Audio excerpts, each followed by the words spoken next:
Please welcome the panel on Accelerating a Healthier Future Through AI, moderated by President and CEO of the Prostate Cancer Foundation, Gina Carithers.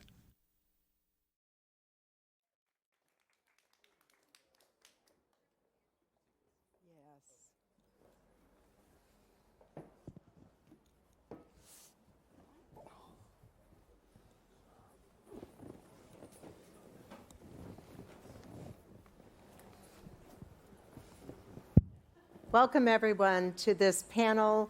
I think it's our final panel during the several days of the conference on AI and health and bringing about a healthier, better world for all of us. If we look at the United States today, chronic disease is exploding everywhere we look.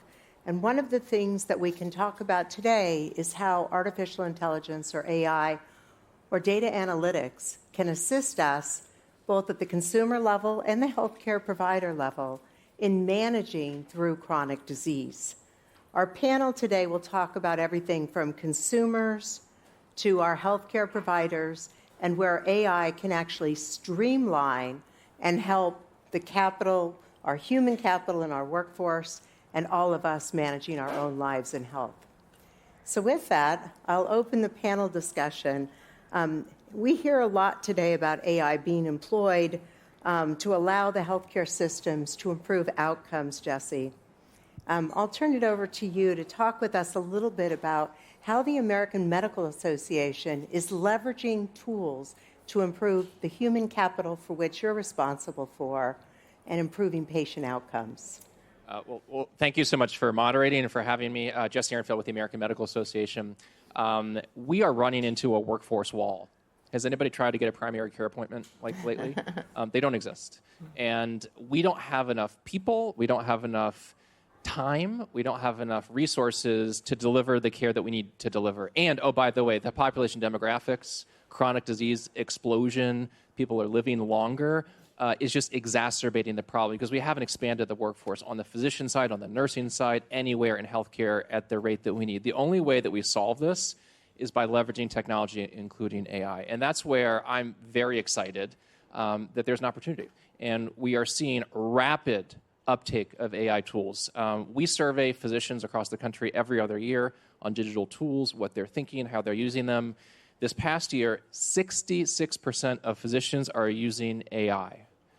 2 years before, it was 38%. We have seen a huge doubling of the uptake. It's ambient dictation technologies, it's back-end office scheduling, it's clinical applications that are coming online, and it's making a difference. There's still a lot of frustration, a lot of administrative overhead and paperwork that we need to take out of the system, but those are the places that the AMA has been squarely focused on trying to make the lives of our physicians easier through the use of these kinds of technologies. Thank you. Thanks, Jesse. And now we'll have an opportunity to hear from Jonice. Jonice runs the UCLA healthcare system at large.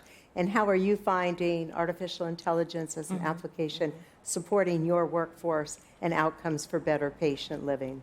Oh, thank you, Gina, and good afternoon, everyone. I think it's really an exciting time in healthcare because AI and machine learning has arrived. It's arrived in our hospitals and clinics. It's arrived throughout the med tech world, and we're really seeing an explosion. So when you think back over the past 5 years, there's been different tools that use this technology that we were using and didn't even necessarily call it that. But now what we've seen is a real interest, not only from our healthcare work team, but also from patients and families in really accepting these tools. So at UCLA Health, we have about 30 different tools in place right now. Some of them on our business systems that really help us do things like surveillance of patient records, better billing, better coding.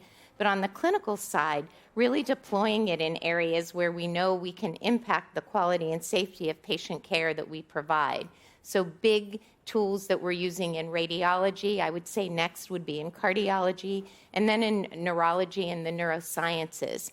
And these are really things that help us really assimilate the data better, really make better predictive models about what's going on with patients, and be able to really give the right patients the right care at the right time.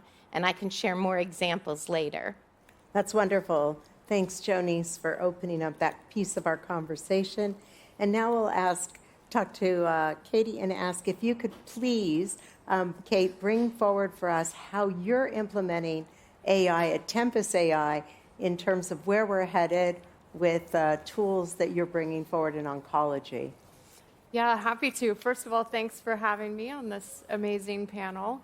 I'm Kate Sasser. I lead science for a company called Tempus. And Tempus is actually making a lot of the tools and technologies that are being utilized by the healthcare system, both by physicians, by patients themselves, and also by the life science companies that are developing new medicines. So we like to think that we are developing the next wave of precision medicine, a platform that really can utilize AI, machine learning, large data, and ultimately bring those tools to the healthcare system to be able to solve some of the challenges that we're, I'm sure, going to explore in a deeper way here. Thank you for that. And finally, Tom.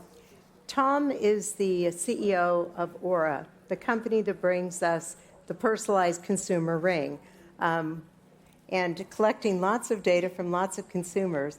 Can you help us to understand how Aura is helping lead the consumer to reduction of chronic diseases with your products? Yeah, it may be surprising to people who know a wearable as a fitness tracker or something that you use to kind of monitor your life. What's interesting about Aura is that it's actually used by people to manage chronic illness. Roughly 25% of our customers tell us that they use Aura day to day as their tool for managing their chronic illness, and it's the head-end diseases of cardiovascular disease or diabetes, but it's also the long tail, and having kind of an ability to see inside of your body and understand what's going on in your body is a key tool in managing these long tail things that are things like POTS or chronic fatigue syndrome. And as you pointed out, there's simply not enough doctors or enough hours in the year for them to be cared for. So AI will step into this need. For us, we've deployed an AI into the experience, and it's both presenting insights to the user based on their biometrics, but it's also a resource. You can have a discussion with it. And the observation I would offer about what we've learned about large-scale deployments, because it's now a couple of million people are using this thing every day and asking it 3 times a day what's going on with their chronic illness. What we've really observed is that infinite patience, which is a property of an AI, and infinite empathy, which sometimes is a property of an AI, is actually really valuable. Because when we talk to our customers and ask them, hey, what is it about this experience that you like? They say, well, what I like is that it's someone who will always answer the question I have to ask. And I know that's a little bit odd to say on a panel where we're really talking about the clinical outcomes, but there's actually an outcome here which has to do with the humanity of care. And as you pointed out, there's not enough doctors to provide it. Maybe there's enough healthcare systems to make sure that we're taking care of the most acute or most critical cases. But for many people, self-care is the only option. And in a tool, in a world where you can provide some information, some education, some support, and maybe ultimately some kind of self-managed intervention, I think that might be a real unlock in the world of chronic care. Well, and that self-care unlocks capacity throughout the delivery system for them to do other things where we provide real value, because they can have those long, empathetic conversations that we're just, frankly, too busy, too rushed to have, even if we really want to. 100%.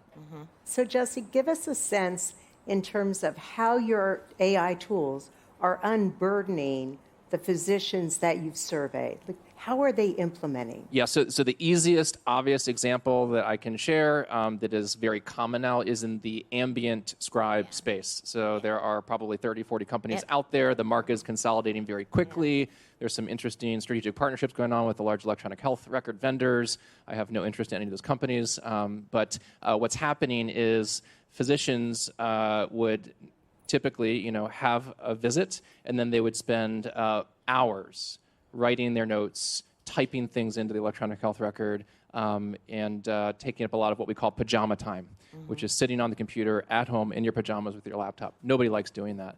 One of my colleagues got access to one of these tools through their clinic. They did a deployment. And now she walks into the exam room. There's a little listening device, a microphone, and it generates a nearly perfect note every time.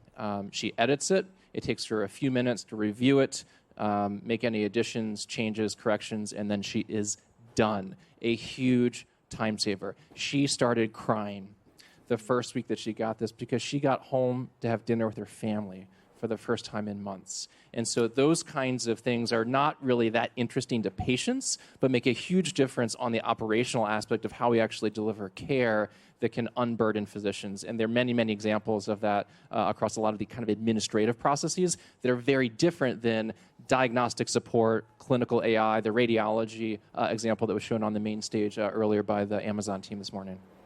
Fantastic, and really does help our human capital have a better quality of life and enjoy the professions they've chosen. So Jonice, at UCLA, what would you say are the tool or tools that are impacting your healthcare professionals the most? Well, I want to pick up on what Jesse said because you're so in tune with really what the physicians need. We piloted the ambient listening over a year and a half ago. There were 3 companies that we worked with, and we did it in a limited pilot, and it was quickly taking off in the whole, across 5 hospitals, 300 clinics, and everyone was asking for it just by hearing the satisfaction of physicians and other healthcare professionals, nurses, nurse practitioners, and PAs. So here we are now a year later, and we have it deployed. And not only has it reduced the amount of time afterwards, after hours writing notes, it's also improved the accuracy because when physicians are busy, they're keeping a lot of it in their head, and there may be something they missed. Additionally, those who tried to do their notes while in the clinic, the patient would be sitting here, they'd be looking at the computer typing. The patient satisfaction has gone up dramatically, saying, I really felt like my doctor or my nurse practitioner was looking at me and listening. And so those have been the huge benefits in that area. In other areas, when we look at really some high volume areas that don't need a lot of medical oversight. So for example, we do a lot of routine surveillance in patients in the ICU. Is their breathing tube in place? Are there central lines in place? Those radiographs now can really be read by AI and just very quickly screened yes in place or yes not. So we've eliminated a lot of the lower level work. One of the things, even in the healthcare setting, people sometimes feel that, are we going to be eliminating doctors, nurses, things like that?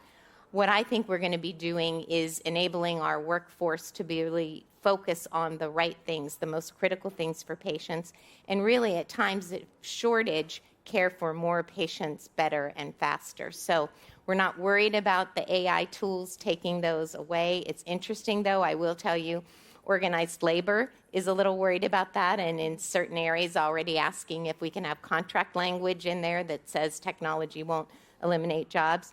We have to go forward, right? We have to reduce the cost of healthcare. And even on the ambient listening, if you think about the millions of dollars, a big system like ours, a $9 billion health system, 45,000 employees, how much we spend each year on some of these positions, right? It's big, big dollars. I like to think that AI is going to upgrade your doctor, not replace them. Mm-hmm. That's a fascinating concept. Yeah. And Kate, back to you. If we're talking about the use of AI with the reduction of the physician burden, your company makes amazing tools that help physicians managing the patient to understand more about the patient disease. Help us to understand how that use of AI is transforming care today. Yeah, some of it is what you just heard about, relieving some of the administrative burden of taking notes. So we have a very similar app called Note Taker that a physician can use, as you just heard, to kind of pull in very quickly and automate the entire note-taking process, which is a huge relief for physicians. But another thing that we do is to build other agents like that around other tools and technologies. And so one of the things Tempus does is genetic sequencing. We're one of the largest genetic sequencer in oncology in particular across the US. So we're doing huge numbers of sequencing for oncology patients and providers, and that information is very complex, and it's actually evolving and changing very rapidly because we're constantly learning about new genetic mutations or alterations. Drug developers are bringing new therapies to market against certain mutations, which is all wonderful. That's what we want to see, this really innovative innovation happening in the space. But if you're a physician, in particular if you're a community physician, that's really overwhelmed with the burden of keeping up with that rapidly evolving information, that can be incredibly challenging, and we hear that from physicians all the time. Similarly, for a patient, patients really want to be empowered to understand the information that they're getting from things like genetic testing. And so we've built tools and technologies around that in a very similar way. So we have agents now where a physician can, in just natural language, ask the question, show me the results for this patient. Help me understand the guidelines based on the genetic sequencing result. Help me understand what else is out there for this patient. If there's no recommended therapy, should I be thinking about a clinical trial? What's the closest clinical trial? So these are pretty simple questions, but for a physician or a nurse or a healthcare provider to have to go and answer all of that information on their own, they would have to go to multiple sources and kind of triangulate all that information. So we're constantly trying to make it extremely easy to ease that burden. That's amazing to think about that coming into patient care, right, at the interface. So not only do we have really the 21st century genomic tools, right, understanding what are the cells of the cancer or disease specific that you have, but then how to translate that into action within the physicians themselves to be able to treat the patient. Let me give a quick example too. That's this is like so obvious. It's not as exciting and detailed as the genetic work, but when we first had therapeutics for COVID, Paxlovid, medicines that we could prescribe, we didn't have a lot of it, and people were spending hundreds of hours literally calling the pharmacy. Does this pharmacy have it? Is it in stock? Can I send a prescription there? Huge waste of time. One of the large electronic health record vendors created a tool that automated that. And amazing, you no longer have to call to find out, can you actually send the prescription there? It's just done at the point of care. Saved hours and hours and hours of time across many, many systems and practices. That's amazing. And how does that get implemented? I mean, so it gets done by the company who develops the EHR tool. How does that interface and implementation? So this is one of the biggest challenges that we're going to see in adoption of these tools. So I will tell you that Janice does not want to spend $10 million per tool, per vendor to do a system-wide implementation. She can't afford it. But that's what's happening right now. Huge upfront cost. You have to do trial, testing, validation, implementation, get everybody on board. There's the change management. There's the back-end infrastructure. Doing that over and over for each area, each specific specialty, each problem does not work. That's where we are today. So I think there's tension in the marketplace that I'm sort of watching. There are vendors, electronic health record vendors, that would love to be the platform, as you might imagine, that the tools just sit on top of. There are other actors in the marketplace, businesses, corporations, that would like to create platforms in other spaces to open that market up. That needs to be resolved. We need to have some sort of platform approach to be able to have these things layer on top if we're going to get to scale at some point. And so what does that require? A lot of things. Yeah. I think the idea of sort of an AI-enabled ecosystem is how it's going to work. And I agree with you. Like, it can't be specialized. There's going to have to be horizontal platforms.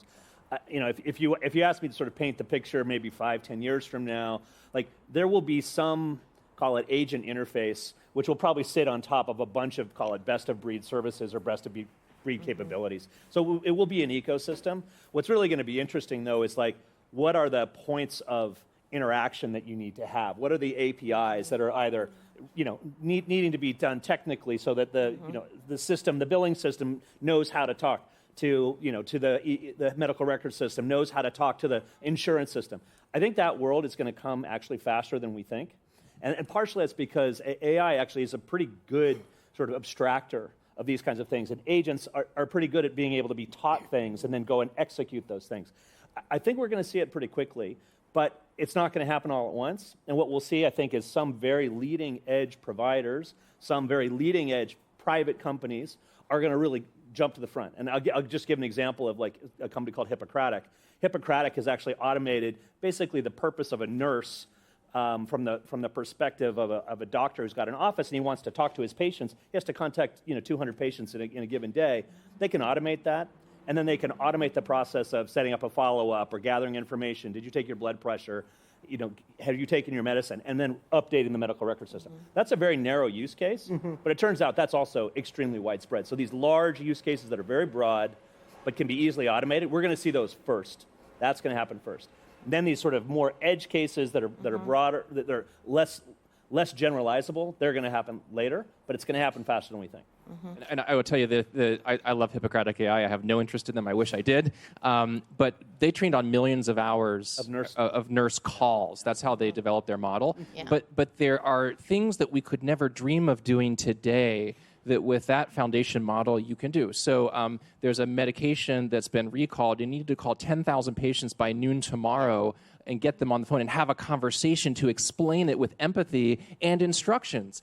You can now do those sorts of things. And by the way, it doesn't cost you, even $40 an hour is a lot for that. You can't do it, but now you can, and it doesn't cost you the same cost. Yeah.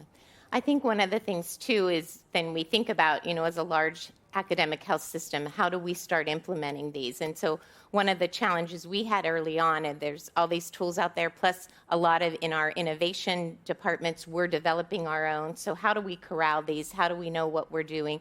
Who gets to decide? So one of the things we did is put together an AI infrastructure, hired a chief AI officer. We have over 1,000 people that work in our IT department at UCLA Health. So all the ideas coming in. We have a steering committee that is actually looking at what are these best of breed products, what are we developing on our own, what sits on top of our electronic health record, what wearable data can come in for our patients that we're monitoring remotely, and then a strategy council that says, how do we do these, how do we fund these and execute and prioritize. So it started out, with all the ideas coming in being somewhat chaotic, but things are working very quickly now. And I think the advantage we have is once people start using them and seeing the conversion, people are more comfortable with tools. So if anything, my biggest challenge is controlling the appetite for everything we're bringing in all at once. Yeah, that sounds like a much better problem to have, right, Yes. than the adoption issues that we see. And Kate, at Tempus, since you're kind of outside the EHR, right, the electronic medical record, how is it that Tempus is addressing so that you're incorporated into these platforms where you need to be, and that your tools can be used and adopted? Yeah, we pride ourselves on being extremely flexible and meeting the system or the providers or the patients that we're working with wherever they're at. So meaning we build on top of Epic, we build on top of Cerner, we can come into many different systems. So we're very agnostic to the platform.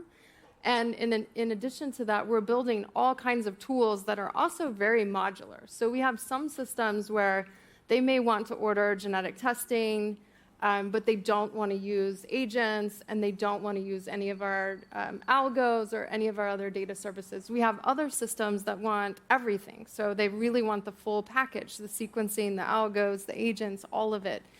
And we do find over time that once you build trust with a certain provider, a certain healthcare system, you get fully integrated. Usually you continue to add additional services and capabilities.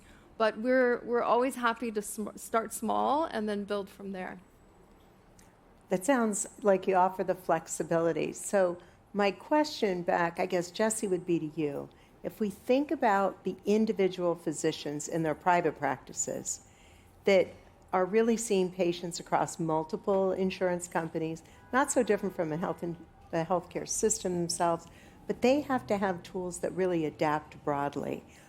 So that the billing system can be incorporated properly, right, with the right insurer and prior authorizations and all of the aspects that go into healthcare. How are we able to implement this in physician practices at the community level?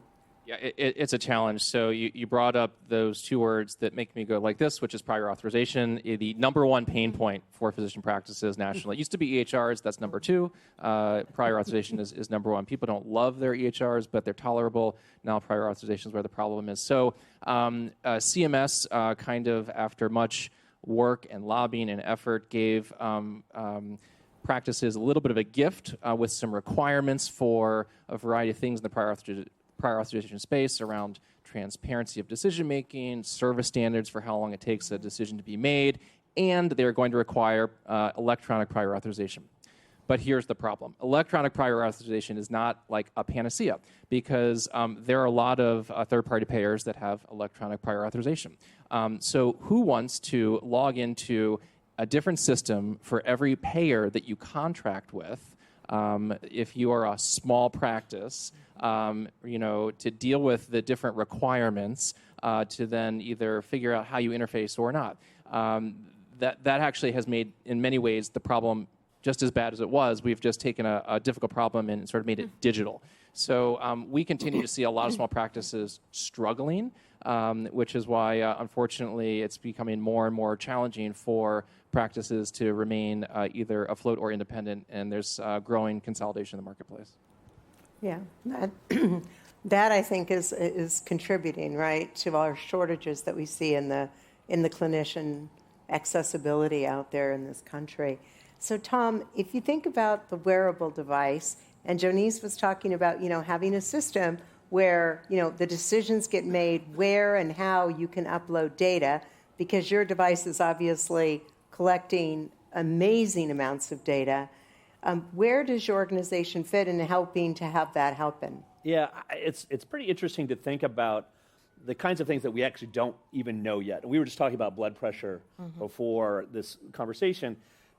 Blood pressure is one of these things where, like, you get your blood pressure tested, and maybe there's some exogenous factor that causes your blood pressure to be elevated, and you get a diagnosis of being hypertensive.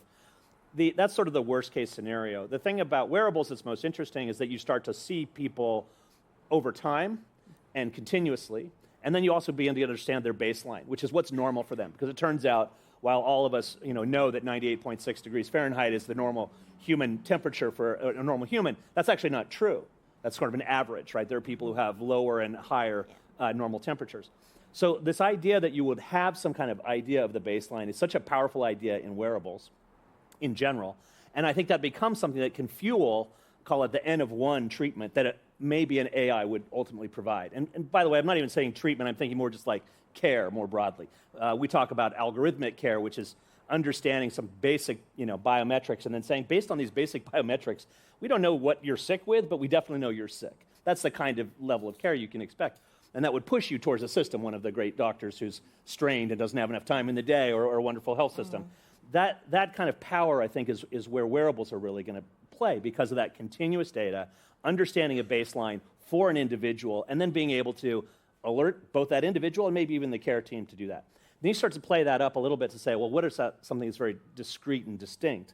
It's not just about generically understanding if you're getting sick, you're having an infection or a cold or something that's coming on.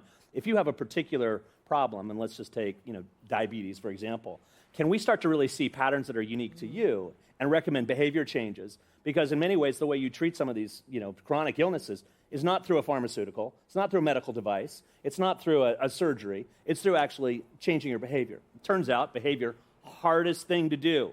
Every doctor in the world wishes they could wave a magic wand and change their patient's behavior, including adherence.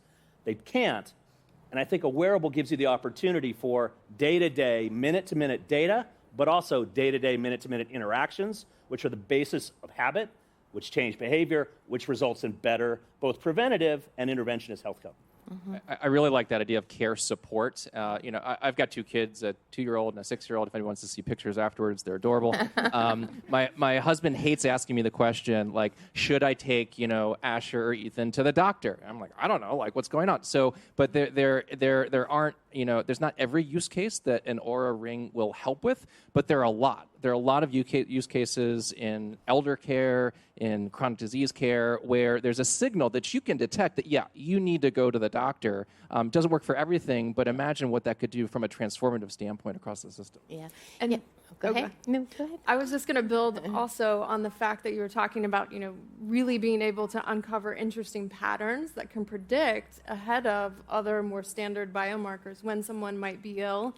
And I think this is a really exciting space. Also, at Tempus, one of the things we're looking at is combining all types of data. So you think about if you are integrated into the medical system, and you're looking at things, even routine things like routine blood work that gets run consistently, or blood pressure measurements, or all of these things that in isolation might not give a good signal, but when you combine those in kind of a multimodal or multi-parametric measurement, And when you combine it at scale with hundreds of thousands or millions of patients, which you probably have at Aura, suddenly you can uncover patterns that you just wouldn't see when you're looking at a one-by-one or single patient. And I think this is going to be the whole next wave of really exciting things where we actually can uncover early signs of disease or be able to predict which patients need which therapy. And we'll be able to do that really combining all these types of data. It's just going to build on that and what we do and how we use that data and mine it. So at UCLA Health, we have a predictive kidney model. So we look at patients who present with early chronic kidney disease. And by mining that data and doing some of the predictive analytics, we can say which patients are really at risk of moving to end-stage renal disease within a few years and what therapies can be done to maybe prolong that. The other area that we do is everyone coming in for surgery. We have millions of patient record data out there, and we use the de-identified data and look and see patterns so we know based on certain indicators, if you're coming in for surgery, you have a higher risk of an anesthetic complication. That means you have to have a mandatory pre-anesthesia visit. So using it to sort patient information is really helpful. And a lot of the information that people are collecting on their wearables is really a lot of active surveillance that's happening in the field that can be helpful before they come into the healthcare setting. It's sort of an obvious point that, like, for AI to be effective, it has to have good information. Yeah. And I think this is where wearables come into it, which is that it kind of is like the ground truth of your physiology. And if you can understand what normal looks like and get that ground truth, then your AI, whatever form it takes or whatever purpose it's being put to, will be more effective. That makes perfect sense. So, Jonice, at the UCLA Health System, how are you educating the patient and the caregivers about the information and the guidance that you can provide that's being driven by AI models in collaboration with their clinicians? And that's a really important point. And before we deploy any patient-facing tool, which are our higher risk tools than our general workforce tools, we always have a discussion with our risk department, our legal, and our compliance, because we do have to disclose to patients when we are using tools that are not usual and customary to what they've been seeing. So, for example, some of the things, when we use a chat bot and when we respond, we use an Epic platform. We have a MyChart that patients can write to their doctor or their healthcare professional on MyChart. We answer back. We're using a chat bot to answer some of those really simple, straightforward questions, but we also disclose on that. This was prepared by that. If you have any further questions, let us know. So those are one of the things, as well as with, as we're transcribing things through ambient listening, also as we have open notes in our records, patients can also provide additional information on that. But what we're really finding is, as we explain to patients that these tools help us with the quality and safety so that we're not missing things, the patient adaptation to this has been really positive. I will say there's a bit of a discussion nationally about what should the requirements around disclosure, informed consent be when you're using a tool to make a clinical diagnosis decision or in some part of the care delivery process. I think there are things that we use AI today for, like to reduce the amount of radiation you get when you have a CT scan or reduce the time when an MRI is being done, that are incredibly helpful. It's very routine. It's using AI. I don't think anybody cares. Yeah. So I don't think that's a place where signing a form and having a discussion makes sense. There are other places where it probably does, but we don't really have standards for that right now. We've kind of defined it where the information is actually giving patient advice that could be interpreted as medical advice. And so those are the ones. But you're right. We've been using things so often that it's not even something that has to be discussed. It's a normal business practice. It's so critical to recognize that consumers are going to do what consumers are going to do. They're going to take their blood test results and they're going to upload them to ChatGPT and say, what's wrong with me? Yeah. And we may not like that, but that is absolutely exactly not only happening, but happening in volumes. And so as a result, you kind of say, well, okay, what do you do with that knowledge? And the point is that a little bit of knowledge can go a long way, but if you give them, the wrong knowledge, it can be very bad. And I don't think we're going to see the regulatory regimes catching up to technology anytime soon. It's just not going to happen. We're going to see behavior patterns and deployments of technology that are going to push. And it is incumbent upon, I think, the people on this stage to make sure that we're doing things in as safe a way as possible. But it's also incumbent upon the patients or the people to take responsibility for what they're doing and to understand what they're doing. And so, in some sense, we do have an obligation, but I think everybody else does too. The other thing on the safety piece that I do want to mention, if it's okay, as part of the conversation is, I think one of the most important things that AI is going to do across the healthcare system is help us with reliability. Does anybody think that we have a highly reliable healthcare system today? Great, nobody. We don't. The data are clear. In any routine process, acute care, chronic care, preventive care, when we know exactly what to do, we have the data, there's a guideline, we only get it right about 80% of the time. Things get missed, there's distractions, we have a fragmented system. All of the reasons that we know why our healthcare is not what it should be is very, very difficult to deal with. But I believe that digital tools, AI, suggestions, surveillance will help us create a reliable system when we right now are relying on humans to sort of keep everything together with glue and paper clips and rubber bands, and it's not working well. And they're going to use the technology they have, right? Yeah. Everyone's already got one of these, by the way, right? Everyone's got one of these. Some people have something like this, whether it's an Apple Watch or an Oura Ring. They've got some kind of wearable. What we don't really yet have is the machine intelligence that can, either be visible and apparent here, using the data from the thing here to make sense of it. And I think that opportunity, it's in front of us, and it's happening faster than we think. I think the first step towards that has actually been MyChart. And Jonice, your system obviously uses MyChart to inform back the patient. I'm curious, how many patients really take advantage of accessing their records and communicating with their healthcare provider, implementing what MyChart allows? Yeah, it's not 100% by any means. When we look, we see about 4 million patients a year as outpatient visits. We admit about 50,000 patients a year in our hospitals, and our emergency departments see about 100,000. When we look at that outpatient group, our uptake of that is still only about 60%. It's definitely follows the age demographic on that as well. And we have, certain types of incentives that we try to build in to get people to use MyChart with a faster response and things like that. But I do think, as I think about the audience that we always have at the Milken, there's so many people out there in the innovation and development space. There are still so many opportunities in healthcare to use AI to streamline our processes, to reduce the cost of care, and to really, in the times of shortage, replace really putting people around every process. And we could do it faster and more efficient. I think about our call centers, for example, and I have almost 1,000 people who are on the phone every day making appointments in primary care, specialty care. Every day, we're the most complex healthcare system, provide everything from the most basic primary care to the most advanced quaternary care.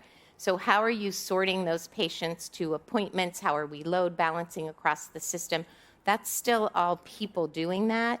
And as we think about we have a standard operating procedure for which patient should go to right clinics. How do we really incorporate that into a tool? There are some tools that only do a piece of it, but I think eventually we will see that. And I think the experience for the patient is going to be so much better because you still are relying on the consistency of the people who answer the phone and how they're doing that, and are they really doing their best to get that patient into that appointment.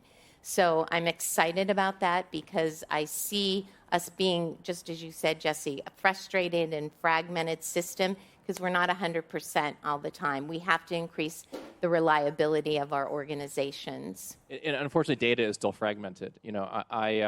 I never log into the VA portal. I get all my care at the VA because I'm a combat veteran. But anytime I go for some visit or appointment or lab test or whatever, it just magically pops up on my phone because it's connected through the APIs that exist now.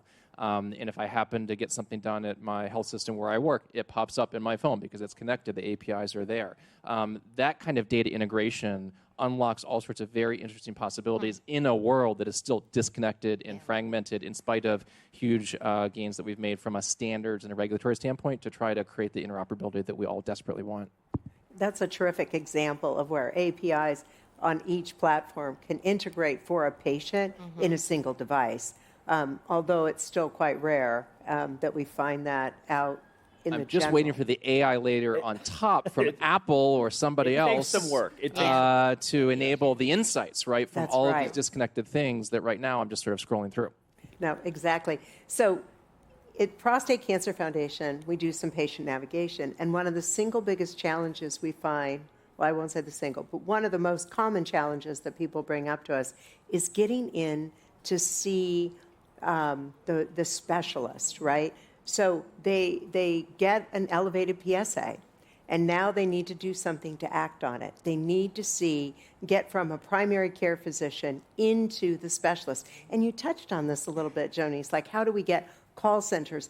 When you're outside of a healthcare system, how does a patient navigate to find that information? And is there something, that AI tools can do for each, like you all belong to they're insured, right? So is there something that can be integrated that can help them navigate, or are we always going to be counting on the intermediary physician? I think it can learn. I mean, it can learn those standard operating procedures. And even in prostate cancer, in neuro, in orthopedics, and cardiology, we're also super specialized. If you come to an academic health system, right, for ortho, it's every single bone and body part is a different specialist, right? With back pain, not everybody needs to see an orthopedic surgeon. A lot of it is rehab physiatrists. So how do we really navigate that? And a lot of our capacity is wasted, if you will, by not getting the right patient to the right doctor or specialist at the right time. The patient's frustrated, the doctor's frustrated.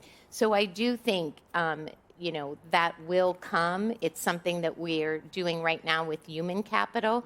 I actually think with good standard operating procedures and good machine learning of that and AI tools, we could actually do that better, faster. And for large systems like ours, where we're, in 300 clinics throughout Los Angeles and Southern California, where do we have the opening? What's closest to the patient? All of that really could be done a lot better and faster. I just want to come back to the interoperability point. So we are not going to have a national health system, I don't think, unless something goes horribly wrong. We will always have different organizations providing care in different ways with a lot of fragmentation. And we see disease specialty online care, companies with GLP-1s and other specialty areas that add to that fragmentation. Now, that may not be a bad thing. They may provide wonderful services that really help a lot of patients. But when you step back and you realize what that's doing in terms of siloed data that's not being accessed in a way that's comprehensive, it's a challenge. That's where interoperability is so important as we continue to see different models of care, different healthcare practitioners delivering care in different kinds of ways. We need to really make sure we lean into interoperability if we're going to have the data that can support the digital tools that we want. So you bring up an excellent point, right? We live in a really mobile world. People move, your consumers move. How is it that a patient who moves or has tests done in New York and then is overseas and has another test done and then comes back to here to the United States, Jonice, and is in the UCLA system, how is it that they can get all of that information and bring it into a single health record? Can I jump into this? Absolutely. Because I think the vision of making the patient the CEO and the center of their health journey, it's actually sort of here today, meaning that you did the work to bring all your healthcare records together, and now it's in one place. And by the way, that place is portable. You can take your device and you can do that. The idea that would be added to with your medical history and your biometrics and your most recent blood test, the onus of that work, by the way, the person who is most motivated to see that work happen is you. And so if you are the CEO of your own health journey and you're the person who has agency, you can actually unburden the problem of centralizing and orchestrating and federating all of these pockets of data that are, by the way, being managed by different healthcare systems or providers or institutionals like the VA. When they become more centralized by the person and their device, the thing that comes out of that, actually, is models that are not tuned to the large population, but are tuned to that person. When the fantasy vision of AI in the future is that there's an AI that knows everything about you and is tuned and trained to you and all the things that medicine knows about that illness or that condition, but also everything about you. And by the way, that thing is portable. That's yours. It's not the healthcare systems, it's yours. And it's living on this device, and you take it to your doctor, you say, this is what it says about me. And the doctor says, yeah, that's pretty interesting. Have you tried that? Because I'm a specialist in XYZ. I think that vision, like, I'm telling you, it is coming faster. We were all talking about this before. Like, it is coming faster than you think. Yeah, I would just add to that. At Tempus, we built tools and technologies primarily for physicians and for life science companies. And what we started to hear over and over again was this demand from patients. The patient is the center of it. So the patients were reaching out. They're wanting to understand their information. So we finally also launched a patient app just to do what you're talking about, to be able to combine data from multiple systems. So if they're going to a large AMC and then multiple specialists, and then they're also getting a lot of additional testing from all different diagnostic vendors, not just Tempus. So how can you consolidate all of it? They have a wearable, plus they're doing surveys on their mood, and they're bringing all of that together. And I think that also empowers patients, and it really opens up them to be the owners of the data that they have, and I think that will also be the future. It's important, though, because you made that comment about what happens if you go overseas, get a test. So what happens if you go across town? So I had a patient recently. No, swear to God. So they went, they had some imaging done, and I'm an anesthesiologist. I take care of mostly neurosurgical patients. There's a spine issue. They came to our hospital in the middle of the night. They had their little DVD that had the scans on it. We actually replaced all of the computers in our operating rooms with these nice little devices. There are no DVD readers. So what did we do? We reordered the scan in the middle of the night because that was the only option. And it's a comical example, but it is the state of affairs today. And I think that is really highlights, right, one of the single biggest issues that may not be the biggest driver of costs in the systems, but we see that over and over. An MRI is done in New York. The patient goes up to Boston for care. They need a new MRI because they really don't believe the report. The patient doesn't really have the scan. And so now we need another MRI, right? So the duplication of testing, I think these are places where AI will ultimately give us the capability of the further reduction and improvement in healthcare. I truly believe, Tom, as you do, that the patient is at the center. But as Jonice pointed out, 60% of patients in the UCLA system are using MyChart. That 40% that doesn't, that remains not, and it's not necessarily just age, right? Technologically, they're afraid of what is happening, or they're afraid of privacy concerns. Any number of drivers of human behavior, and you said earlier behavior. And I also think, we treat a lot of vulnerable populations. English is a second language. People are experiencing homelessness, things like that. And when you look at the health disparities that we have in Los Angeles, right, the majority of them are in the vulnerable populations. So that's where, too, we've been looking at what types of tools, technology, and things can we do that really reach out to the most vulnerable populations in our community who really are using a lot of high-cost health care that could be done in less expensive ways and to keep them healthier. So there's a whole body of work that we're doing around a health equity hub in that area. That's critical. That's leaps forward, right, for everyone. Across the country. I think it's also interesting, Jesse, what you said. The VA system it has some of the best longitudinal data that we have, right?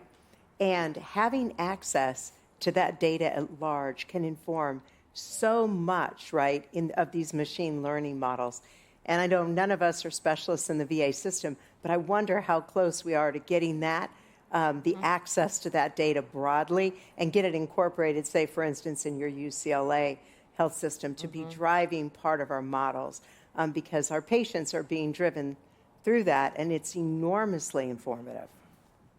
Well, I think that's one of the philosophies behind the DoD and the VA system, which are separate. We think of them often as the same. They are completely separate, military health and the VA, being on the same electronic health record platform to enable some of those opportunities to be unlocked. But I think the fact that the VA has digitalized so much of their data is extremely helpful as well. So we have some questions from the audience, and I will just read through these. Do you think we will reach a point where people can simply download an app, speak to an AI model or agent about their symptoms, and receive a prescription directly? And if so, how might this development impact the necessity and duration of traditional medical studies? It's interesting because we haven't touched on clinical trials. Yeah, I think the thing about the studies part that's interesting is that I think we are going to enter an era of citizen science where people, large populations, will raise their hand and say, "I'd like to participate in a study because I have chronic fatigue syndrome. It's it's understudied. I am motivated," and that kind of will be enabled by an architecture of collaboration and research, which will cross wearables and medical health systems and EHRs and clinical research sites systems. I think we're going to see that happening. The observation I would make about the first part of the question, which is, are we going to see this world where like it's soup to nuts? You've got a cold. Let me order something, whatever like that. By the way, it kind of exists today. There are certainly things that can do sort of quasi diagnoses. They're not allowed to prescribe, obviously, for all the right reasons.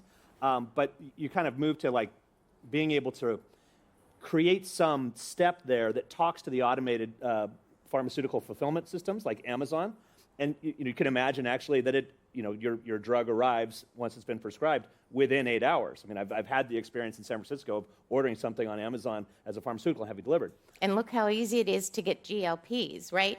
When they came out, we said these are the criteria that we're using to give them, and then check you it's a survey, right? You saw, go on Instagram, you can get your GLP faster than you can get it because we're just allowing those to be distributed in that fashion.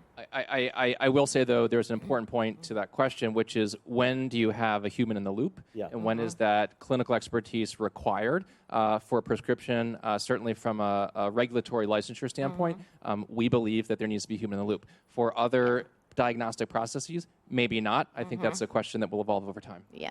Agreed. I think too, our regulatory systems will probably continue to require humans in the loop for all the right safety reasons. And I think that we'll start to see our regulatory systems change as we start having adaptive AI models. And it probably should be risk dependent, right? It's like the automated driving level 0, level 5. Exactly. What is the clinical risk of this decision, this process, and then we modulate it in that way. But we don't really have a regulatory framework that has that risk tolerance threshold in medicine. But you're probably not going to be ordering chemotherapy on DoorDash anytime soon. Right. Yeah, exactly. Yeah. Luckily. Thank God, right? Yeah. But Jonice, you actually spoke about the system that you built, right? And how you have a person actually overseeing in the executive level AI throughout the health system. And that's extremely novel and important, right? And probably a model for healthcare systems around the country, if not the world. Yeah, and a lot of large academic medical centers are bringing in that motto, and it's usually a physician who also has a lot of experience in IT and in AI and things. They're very hard to find. But I found it definitely was worth the investment just to make sure we were getting the right type of advice. We also could really spend time on how is this going to benefit, because there's a lot of vendors that come in and out of our institution, and every different department wants to do their own thing. So to get 45,000 employees, 5,000 physicians to agree on things and make those best strategic investments, I found that level of advice to be very helpful.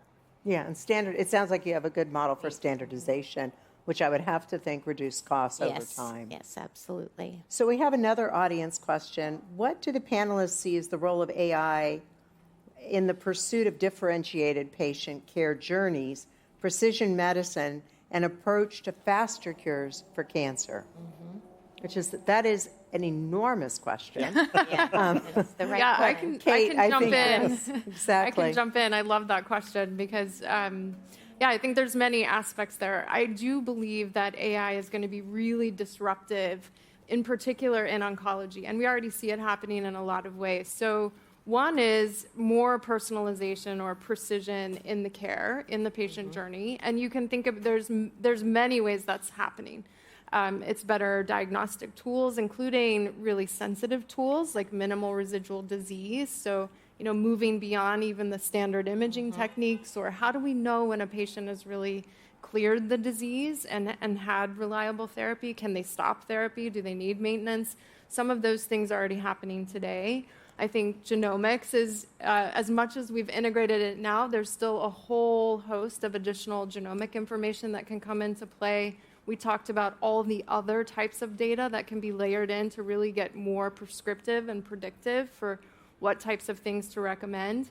And really today we've been very focused on the physicians and providers, but there's a whole second half of the ecosystem, which is making new medicines and bringing new therapies to the market, and then figuring out, the right trials. How do we shrink the time to run those studies? That's a place where we see AI really coming into the picture and doing quite well, helping design the trials to be, first of all, to run better trials so they're more appropriately designed and they're already starting with the right patient population. That way you get new medicines to market faster and they can infiltrate into the system. So I'm super excited about AI in this space. I think we're already seeing a lot of adoption. I'll give a quick example in the pharmacogenetic space. So it turns out that many of us metabolize drugs differently based on our metabolism and pharmacogenetics. A system that I used to work in did this really lovely precision medicine project where they used a tool to figure out who was at risk of having a cardiovascular event and then requiring therapy. And they proactively screened those patients to understand their pharmacogenetic profile so that when a month, 6 months, 2 years later, they show up in the emergency room with an acute coronary event, they gave them the right drug. Because the time that it takes to actually run the test and do all that is too long in that scenario. Yeah, that's an exquisite example, I think, of where it can be applied in clinical practice really elegantly, right? And we need that today. Tom, in terms of the data you're collecting, how do you envision in the future that data being able to impact some of the time lags that Kate addressed in terms of clinical trials and applications of consumers into the clinical trial process? I think there's three ways. I think one is the digital twin idea. I mean, we already actually sit on 14 billion hours of human experience across a population of millions to understand what the sort of interactions are. And we have a tagging system, which is somewhat imprecise, but gives us insights, whether they're taking this pharmaceutical or this, this medical condition. And that there's meaning and information in that data that we've really yet to go. But I think that's the digital twin path. That's very straightforward. We haven't even scratched the surface. So we haven't even begun to even see the surface for that. That's one. I think the second way that this comes to light is you will start to see personalization because of the breadth of the population. It is economic for us to run a study with 10,000 people. We have just literally put a survey into our application that said, have you been diagnosed with hypertension? And within the space of days, 20% of our audience had raised their hand and said, I am. And by the way, I'd like to participate in a study. And that kind of architecture of scale research and scale data is something that we unlocked during COVID to allow us to make predictions about when someone was getting COVID 3 or 4 days before they were symptomatic, because we could see it in their biometrics and we could trace it directly to an observational study, an actual diagnosis. So that's the second way. And then I think the third way, really, we've been talking about it, but it's really about putting the agency in the hand of the patient. If they understand themselves, and maybe it's the modern equivalent of the digital ID bracelet that says, I'm allergic to I'm allergic to something that you might want to give me that's going to help me, but I shouldn't have it. I think that knowledge, as you said, it can be portable. And in a world of decentralized blockchain technology where data can just live anywhere, it doesn't have to live on your servers or in your products or in this mobile app or on our Ring. It can live anywhere and can be accessed immediately with the right permissions. I think that's where it gets really interesting, because now your data goes with you and you're being treated, you're showing up in an emergency room, that information's available. By the way, I have to say, on the data portable issue, I deployed Afghanistan 2014, 2015. The most important thing I was told I had to take was my medical record, which was on paper. It was literally this thick, and I carried it with me on the plane. Out of your backpack. I took it there. It was in my backpack on the way back because, God forbid, you show up without your medical record. Yeah. That's fascinating, and that brings us right back to where we start with AI, right? Yeah. How important it is for the consumer in our country, who oftentimes sees their medical record having been faxed and then scanned and then shows up in my chart, right?